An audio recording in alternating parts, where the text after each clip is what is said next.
Have you ever heard a story so unbelievable it sounds like it is straight out of a Hollywood movie? Well, get ready, because today we re-diving into the life of a man who experienced World War II in a way no one else did. This is the incredible, almost mythical tale of Yang Kyoungjong, the soldier who fought for 3 different armies in a single war. Our story begins in 1920 in Korea, which at the time was under Japanese rule. Like many young Koreans, Yang found his life dictated by the ambitions of the Japanese Empire. In 1938, at just 18 years old, he was conscripted into the Kwantan Army, the largest and most prestigious command in the Imperial Japanese Army. He wasn't a volunteer. He was forced to fight for a country that had colonized his own. His first taste of combat came a year later, in 1939, during the brutal battles of Khalkhin on the border between Mongolia and Manchuria. This was a massive, undeclared border war between Japan and the Soviet Union.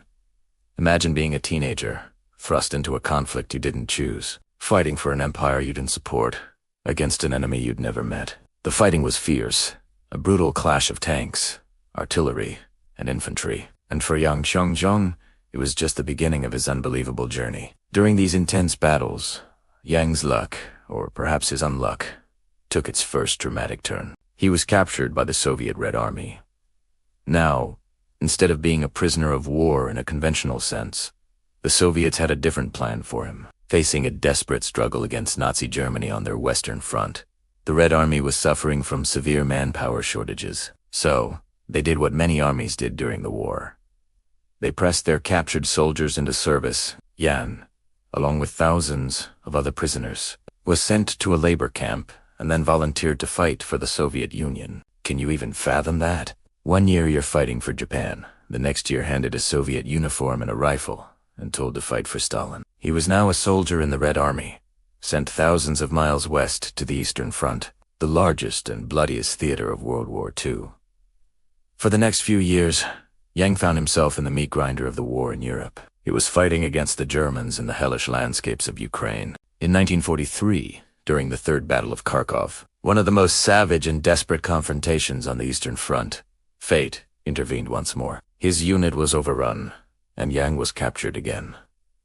This time, by the Germans. He had gone from being a soldier of the Japanese Empire to a soldier of the Soviet Union, and now he was a prisoner of the Third Reich. It's a chain of events that is almost impossible to comprehend. You'd think his story would end here, in a German POW camp. But the Germans, like the Soviets before them, were also facing a manpower crisis. They were desperate for bodies to throw into the war effort, especially for non-combat or secondary roles. So, the Germans gave Yang another choice, if you can even call it that. He could either remain in the brutal conditions of a POW camp, where survival was unlikely, or he could volunteer to serve in the German army. He was placed in an Ostbatalan, or Eastern Battalion.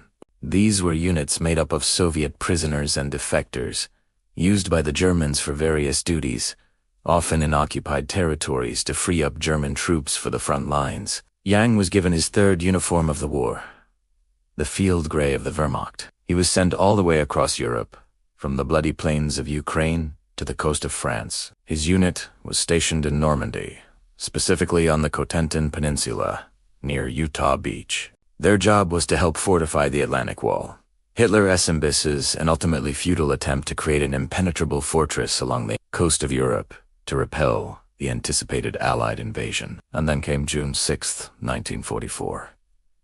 Today, the largest seaborne invasion in history, as thousands of American, British, and Canadian soldiers stormed the beaches of Normandy. Yang Kyoungjong, the Korean man in a German uniform, found himself right in the middle of it. He wasn't fighting for Hitler's ideology, or for Germany, or for Japan. He was just a man trying to survive, caught in the crosscurrents of a global conflict he had no part in starting. After the landings, during the fierce fighting to secure Normandy, his unit was over. An American paratrooper lieutenant from the 506th Parachute Infantry Regiment, part of the 101st Airborne Division, the famous Band of Brothers, captured a group of 4 soldiers in German uniforms. To his absolute astonishment, they weren't German, they were Asian. They couldn't communicate effectively. Initially, the Americans thought they were Japanese soldiers who had somehow ended up in France, allies of the Germans. This is where this story becomes a legend. A photo was taken of a man in a Wehrmacht uniform, clearly of Asian descent, being processed by Allied forces. This image became the face of this incredible story. According to the most popular version of the tale, this man was Yang Kyoungjong. He had worn the uniform of the Imperial Japanese Army, the Soviet Red Army, and the German Wehrmacht, and had been captured by the Americans. He had fought on the Eastern Front and the Western Front, for the Axis and the Allies, all in the span of 6 years. He was sent to a prisoner of war camp in Britain and was later moved to the United States. No one could quite believe his story. He was the ultimate survivor, a man whose personal odyssey spanned continents and ideologies, a living symbol of the sheer chaos and absurdity of war.